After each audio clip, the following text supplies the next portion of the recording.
Halo para pendengar, dimanapun kalian berada. Balik lagi di channel Gary Christopher.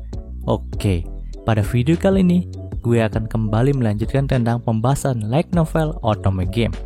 Dalam part kedua ini, cerita akan berfokus kepada karakter Leon dan kehidupannya di akademi. Gimana keseruannya?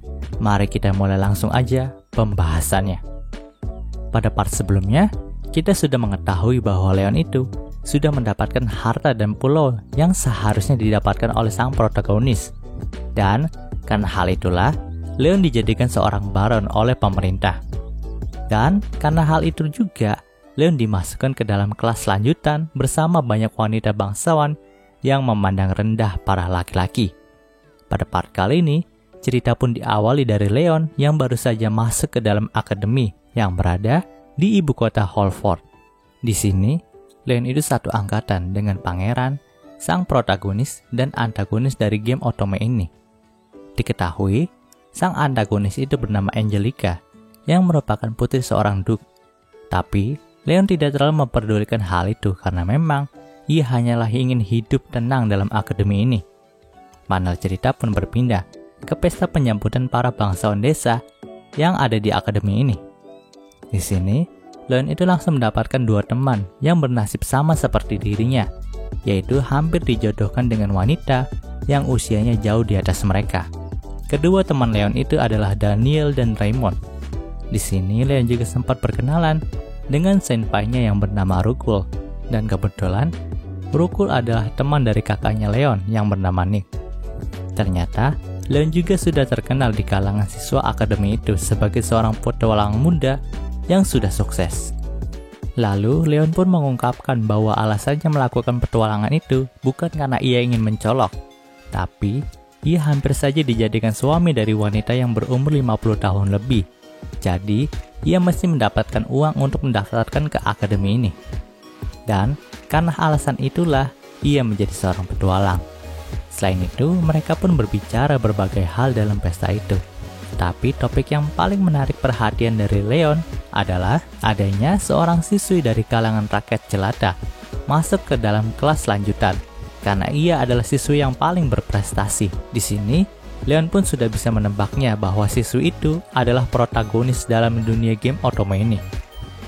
Panel cerita pun berpindah lagi ke hari pertama mereka masuk akademi. Semua murid baru pun masuk ke dalam auditorium besar untuk mendengarkan sambutan-sambutan terutama dari sang putra mahkota pangeran kerajaan Holford yang satu angkatan dengan Leon, yaitu Pangeran Julius. Di sini, Leon pun sangat bosan dengan acara penyambutan itu. Dan setelah ia melihat ke sekitarnya, pandangan Leon pun langsung tertuju kepada wanita kecil berambut pirang. Di sini, Leon itu tidak mengenal wanita itu, tapi rasanya ada yang aneh dari wanita itu. Daniel yang melihat Leon memandangi wanita itu pun sempat berkata bahwa apakah wanita itu adalah incaran dari Leon? Mendengar hal itu, Leon pun segera menjawab bahwa ia tidak mengincar wanita itu. Tapi dalam hatinya, Leon pun merasa bahwa bukan rasa cinta yang ia alami sekarang ini, tapi kemarahan yang teramat besar terhadap wanita itu. Memang, wanita itu sangat cantik, tapi Leon tidak suka dengan wanita itu. Ini bukanlah perasaan benci, tapi entah kenapa, Leon itu merasa muak ketika melihat wanita kecil berambut pirang itu. Dan Leon pun berusaha untuk tidak melibatkan dirinya dengan wanita itu. Panel cerita pun berpindah ke beberapa minggu sejak upacara penerimaan. Di suatu taman, Leon, Daniel, dan Raymond pun sedang berbicara tentang acara pesta minum teh yang memang wajib dilakukan oleh siswa laki-laki untuk menyambut para siswi perempuan. Di sini, mereka pun sedikit bingung karena mereka itu sangat ragu apakah akan ada wanita yang akan datang ke pesta teh mereka. Apalagi pesta ini diadakan dengan biaya sendiri dan hal itu tidaklah murah. Jadi, jika mereka membuat pesta yang biasa-biasa saja, kemungkinan tidak akan ada yang datang ke dalam pesta mereka. Dan masalah terakhir adalah soal tata ramah dalam pesta itu. Ini adalah masalah terbesar bagi mereka bertiga, karena memang mereka tidak biasa menggunakan tata krama ala bangsawan dan bahasa yang sopan untuk menyambut siapapun. Lalu, pandangan mereka pun beralih ke rombongan pangeran dan para siswi perempuan yang mengikutinya. Para siswi perempuan itu selalu mengikuti pangeran sambil berkata kalau mereka itu ingin diundang ke pesta tehnya pangeran.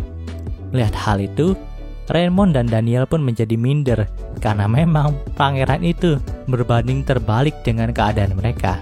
Jadi di sini pangeran itu terlihat sangat leluasa untuk memilih perempuan mana yang ia ingin undang ke dalam pestanya. Tapi Daniel dan Raymond itu tidak bisa melakukan hal seperti itu. Kemudian, rombongan pangeran itu dihampiri oleh Angelica, sang antagonis dari game Otome ini. Di sini tentu saja Angelica itu ingin pangeran mengajaknya ke pesta teh miliknya. Tapi pangeran itu tidak suka dengan sikap Angelica yang seperti itu. Walaupun Angelica itu memang tunangan dari pangeran, tapi nampaknya pangeran itu gak cinta sama Angelica. Kebetulan di sana ada seorang wanita yang tidak disukai oleh Leon, yaitu Mary. Dan nampaknya pangeran itu sangat menyukai Mary, bahkan ia juga mengajak Mary untuk datang ke pesta tehnya. Melihat hal itu, tentu saja Angelica itu langsung marah kepada Mary. Jadi di sini terjadilah event di mana seharusnya sang protagonis akan dihina oleh antagonis game ini dan nantinya sang pangeran akan membela sang protagonis. Tapi di sini Leon itu bingung karena kenapa posisi sang protagonis itu dipegang oleh Mary. Padahal seharusnya Mary bukanlah sang protagonis. Karena memang sang protagonis itu adalah rakyat biasa. Sedangkan Mary itu ada putri dari seorang Viscount. Lalu, Leon pun menanyakan kenapa Mary itu bisa sangat dekat dengan pangeran.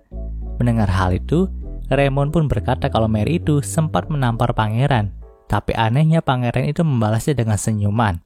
Lalu Daniel juga menambahkan kalau Mary juga pernah memakan steak yang seharusnya para siswi perempuan itu nggak pernah mau menyentuh makanan itu. Setelah mendengar penjelasan dari kedua temannya itu, Leon pun merasa ada yang janggal dengan Mary, karena memang seharusnya itu semua dilakukan oleh sang protagonis. Namun, pada akhirnya, Leon, Daniel, dan Raymond pun meninggalkan taman itu karena mereka tidak mau melihat perkelahian perebutan pangeran itu. Tapi di sini, secara sekilas, Leon itu melihat ekspresi Mary yang sempat menyeringai karena kemenangannya terhadap Angelica. Panel cerita pun berpindah pada saat Leon mengikuti kelas tata rama dan penyeduhan teh.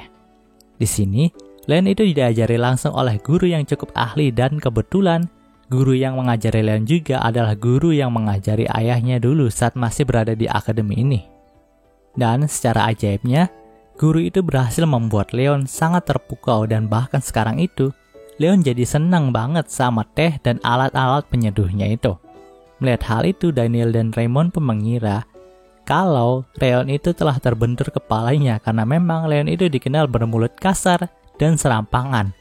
Tapi kenapa sekarang Leon itu menjadi ramah dan sopan, bahkan menyukai teh? Setelah pelajaran itu, Leon pun berhasil mengundang putri dari seorang baron kecil dan dua temannya yang sama-sama bangsawan untuk pergi ke pesta tehnya. Tapi Leon itu nggak terlalu senang sama sikap putri baron itu dan kedua temannya, karena memang sikap mereka tidak mencerminkan sikap bangsawan sama sekali saat dalam pesta itu. Setelah pesta itu selesai, Leon pun sempat ngobrol-ngobrol tentang masalah di sekolahnya sama Luxon. Tapi tak lama kemudian, Leon itu mendengar ada seorang yang dibully di depan ruangan pesta tehnya itu. Dan ternyata, yang dibully adalah sang protagonis dari dunia game ini, yang bernama Olivia. Di sini, Leon itu nggak tega melihat Olivia yang duduk termenung karena dibully. Jadi ia pun mengundang Olivia sebagai tamu terakhir di pesta tehnya. Olivia itu sangat senang karena Leon mau mengundangnya. Dan di sini Olivia itu disuguhi banyak teh dan permen yang sangat mahal sama Leon. Sampai-sampai Olivia itu bilang kalau dia itu layak nggak sih buat makan makanan mahal seperti ini? Karena memang dia hanyalah orang biasa. Mendengar kata-kata itu dari Olivia membuat Leon menjadi agak bersimpati kepadanya. Karena memang dia adalah sang protagonis dalam dunia ini. Dan dalam bulan ini juga, seharusnya jika mengikuti cerita di gamenya, Olivia itu sudah dekat sama pangeran dan rombongannya. Tapi di sini Olivia bahkan sama sekali nggak mengenal pangeran Julius dan tidak bertemu dengannya. Di sini, Leon juga sudah sadar kalau posisi Olivia itu sebagai protagonis dalam dunia game ini sudah digantikan sama Mary yang memang bertindak seakan-akan dia adalah protagonisnya. Oh ya, di sini Olivia juga sempat curhat ke Leon kalau dia itu sering diminta pergi dari sekolah ini sama para siswi perempuan lainnya. Mendengar hal itu, Leon pun berkata bahwa para siswi Sinting itu nggak punya kuasa untuk mengusir Olivia dari sekolah ini. Dalam hatinya juga, Leon pun berkata bahwa Olivia itu nggak mungkin terusir dari sekolah ini, karena memang suatu hari nanti Olivia itu akan menjadi seorang saint yang paling dihormati banyak orang.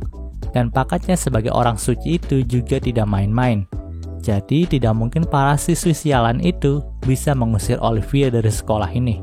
Namun, untuk membantu Olivia agar tidak dibully lagi sama siswi lainnya, akhirnya Leon itu memanggil adik perempuannya untuk mengajari Olivia caranya bergaul dengan para siswi perempuan di sekolah ini. Lalu sang adik dari Leon pun menjelaskan bahwa kalau Olivia itu harus mendekati wanita paling populer di angkatannya.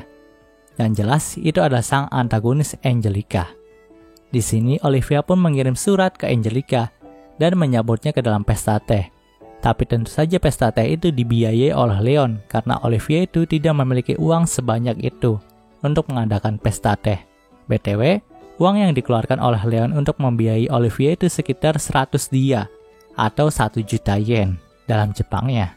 Di sini Angelica pun tidak menyangka bahwa Olivia itu bisa melakukan hal ini agar bisa terhindar dari pembulian. Tapi Olivia itu mengatakan bahwa ia dibantu oleh Leon untuk mengadakan pesta ini.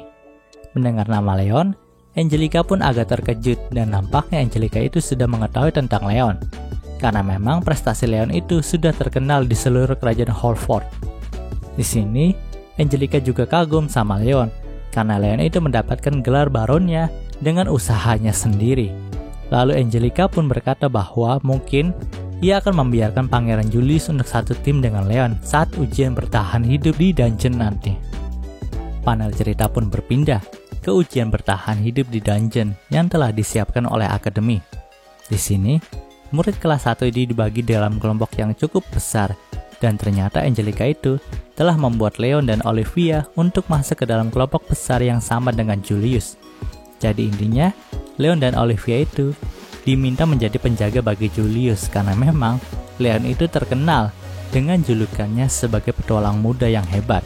Sedangkan Olivia dikenal sebagai siswi yang paling berbakat dalam akademi ini. Meski begitu, Leon dan Olivia itu berangkat duluan untuk menjelajahi dungeon itu.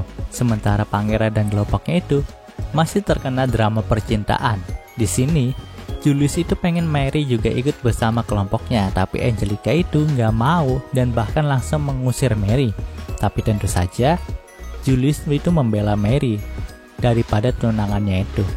Bahkan Greg dan Jill yang merupakan teman dekat dari pangeran pun sampai menyayangkan sikap Angelica yang katanya terlalu kasar kepada Mary.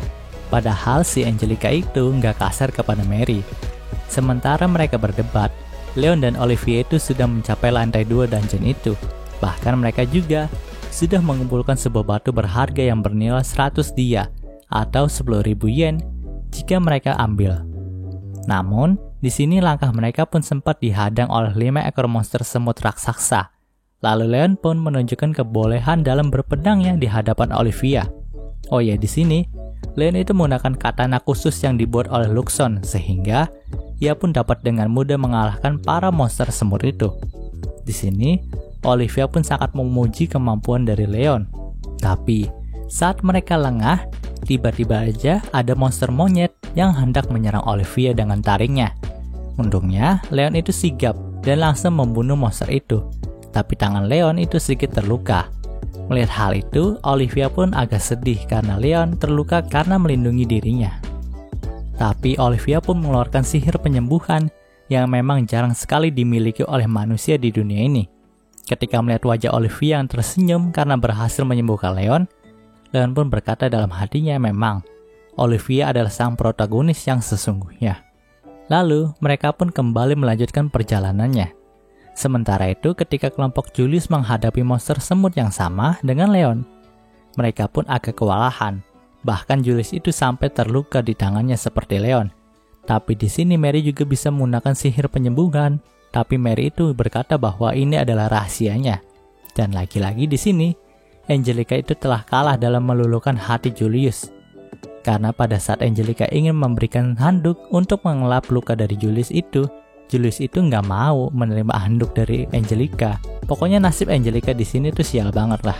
Sementara itu, Leon dan Olivia pun sudah mencapai lantai 3 yang merupakan finish dari dungeon itu. Dan mereka juga sudah banyak mengumpulkan batu berharga. Di sini, Leon pun bilang bahwa ia ingin membeli satu set peralatan teh lagi dari hasil penjualan batu berharganya ini. Melihat hal itu, Olivia pun hanya bisa tersenyum sambil mengatakan bahwa Leon itu benar-benar aneh ya. Entah kenapa, Leon pun merasakan cerita dalam dunia otome game ini berlangsung dengan sangat cepat. Di sini, Mary juga sudah semakin mempererat hubungannya dengan Pangeran Julius dan rombongannya. Bahkan, Mary juga sudah berkali-kali berkencan dengan Brad, yang merupakan pengikut dari Julius. Dan di sini, kita juga mendapat informasi bahwa Mary itu juga merupakan reinkarnator dalam dunia otome game ini. Sementara itu, Leon juga sudah semakin dekat dengan sang protagonis Olivia. Sebenarnya Leon itu nggak mau terlalu dekat dengan Olivia, namun entah kenapa Olivia itu selalu bersama dengan Leon. Sebentar lagi juga akan diadakan pesta teh gabungan antara murid dalam akademi itu. Dan di sini Leon itu disuruh sama adik perempuannya supaya nggak ikut dalam pesta teh itu, karena kemungkinan besar pesta teh itu tidak pantas untuk dirinya. Mendengar kata-kata itu dari adiknya membuat Leon sedikit kesal, karena memang dia pengen cari pasangan di sana. Tapi ya apa boleh buat, dan lagian Leon juga nggak terlalu mau ikut pesta itu karena terlalu ramai dengan wanita bangsawan yang bangsat seperti Sula. Tibalah saat pesta itu berlangsung. Di sini, Angelica itu langsung membuat pernyataan keberatannya kepada Mary, yang selalu dekat dengan Julius. Karena Angelica juga melihat Mary itu selalu dekat dengan pria lain, jadi Mary itu nggak pantas berada di sisi Julius. Namun Mary itu tidak berkata apa-apa dan terus bersembunyi di belakang Julius. Dan tentu saja Julius dan rombongannya itu membela Mary. Tapi di sini Julius itu menyangkal kalau Mary itu menyukai pria lain selain Julius. Namun perkataan itu malah membuat sedikit perpecahan di rombongan Julius, karena memang keempat pengikut Julius yang lainnya, yaitu Jill, Brad, Greg, dan Chris, mengira kalau Mary itu mencintai mereka. Melihat hal itu, Angelica pun langsung melempar sarung tangan putihnya kepada Mary, yang berarti bahwa Angelica itu mengajak Mary untuk berduel. Suasana di sana pun menjadi heboh karena hal tersebut. Dan melihat hal ini, Olivia pun langsung memanggil Leon, Raymond, dan Daniel untuk masuk ke dalam pesta teh ini. Namun di sini, Julius dan rombongannya itu kembali bersatu karena memang itu adalah insting mereka untuk melindungi Mary. Akhirnya, Julius dan rombongannya pun menjadi perwakilan dari Mary dalam duel itu. Namun, Angelica itu nggak punya perwakilan sama sekali, dan tidak ada yang mau mendekati dirinya. Bahkan semua pengikut Angelica pun sudah menghilang dari hadapannya. Melihat situasi ini, Leon pun mengingat bahwa hal ini pernah terjadi dalam game. Tapi yang menjadi pembeda adalah Olivia, bukanlah yang menjadi protagonisnya. Di sini sejujurnya, Leon itu sangat kesal karena memang Mary itu telah merebut posisi yang seharusnya dimiliki oleh Olivia. Dan Mary adalah seorang karakter yang memang sudah merusak jalan cerita dari game ini. Di sini Leon juga sudah menyadari bahwa pastinya Mary itu adalah reinkarnator seperti dirinya. Maka dari itu, Mary bisa merusak jalan cerita dari game ini. Lalu Leon pun ingin melangkah maju mendekati Angelica. Namun, ia sempat dihentikan oleh Olivia. Bahkan Raymond dan Daniel juga melarangnya untuk melakukan tindakan yang bodoh. Karena memang yang dihadapinya sekarang adalah pangeran kerajaan ini sendiri. Jadi, menang atau kalah pastinya Leon itu akan terkena hukuman. Namun, Leon pun menjawab dengan muka yang agak tersenyum licik bahwa tindakannya ini bukanlah tindakan yang dilakukan demi siapapun. Tapi karena memang Leon itu membenci Julius dan rombongannya. Akhirnya, Leon pun maju ke depan Angelica dan menyatakan dirinya sebagai perwakilan Angelica dalam duel itu. Sontak, semua yang ada di sana pun menjadi terkejut dengan tindakan Leon. Namun, dengan keadaan yang kaget, Angelica itu langsung menyetujui Leon sebagai perwakilannya. Di sini, Brad dan Jill itu sempat berdiskusi dengan Leon, karena Leon itu adalah orang luar. Jadi, Leon itu tidak berhak ikut campur, bahkan Leon itu bukanlah pengikut dari Angelica. Namun, Karena kita tahu sendiri Leon itu memiliki kepribadian yang cukup urakan, jadi si Brad dan Jelek itu jadi ke-trigger sama omongan dari Leon itu. Di sini Julius juga sempat berkata kalau Leon itu tidak mengetahui siapakah yang jahatnya di sini. Dan di sini gue juga sempat bingung nentuin siapakah yang jahatnya. Karena jika dilihat dari dua sisi, baik kubu dari Julius maupun kubu dari Angelica itu memiliki kebenarannya masing-masing. Dan tentu saja hal ini yang ngebuat gue tertarik sama novel ini. Dan tentu saja melihat satu peristiwa itu harus dilihat dari dua sisi saja. Jadi belum tentu pandangan kita terhadap sesuatu itu benar ya teman-teman. Pada akhirnya, duel mereka pun telah ditentukan. Dengan duel dalam arena pertandingan menggunakan jubah armor. Jadi nantinya, Leon akan berhadapan 1 versus 1 dengan Julius dan rombongannya. Jika Julius kalah, maka ia harus memutuskan hubungannya dengan Mary. Namun jika Julius menang, maka Angelica akan mundur dan tidak mengganggu Julius lagi. Dan cerita dalam part ini pun berakhir. Oke, mungkin segitu dulu pembahasan light novel Otome Game-nya kali ini. Jika kalian suka video ini, jangan lupa untuk like, komen, dan juga subscribe ya, dan juga share agar gue lebih semangat lagi dalam membuat video dalam channel ini. Terima kasih telah mendengarkan sampai detik ini. Gue Gary Christopher, signing off.